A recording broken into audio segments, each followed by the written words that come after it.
We're going to go over reed valves here, but first I want to explain what makes a good teacher.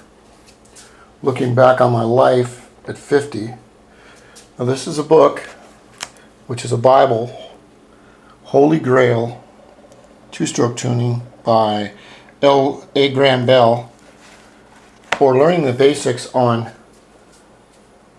how two-strokes work. But let's ask ourselves, what is a teacher? What does a teacher do? A teacher takes 30 students, let's say, for instance, in a classroom. They all learn at different rates, different speeds. They all have a different conception of comprehension and understanding.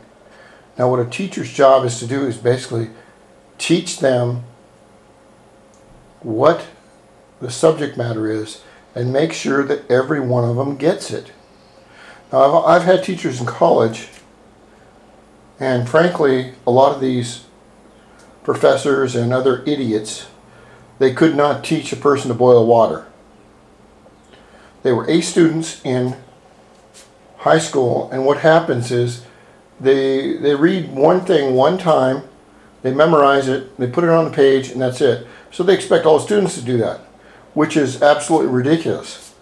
So you go up to a professor and you go, God, I don't understand this. Can you explain it? And the professor looks at me like, I don't deal with students. How dare you ask me a question? And I'm going, well, tell you what, Mr. Teacher, Baby Huey or whatever, I'm just not going to pay for your course because you're not a teacher. You're a waste of time. So in my opinion, a teacher is a person that can make everyone understand the subject and why and how. And a good teacher will say, listen, use all the knowledge that you have. Get knowledge from everyone else. A good teacher will not say, hey, I know everything, my mind is closed, I'm going to teach you my way and that's the only way. A good teacher will be humble and say, this is my way of doing it, but keep your mind open to learn. We're always learning. All right, now the next segment will be on reed valves, and then I want you to comment on what you think,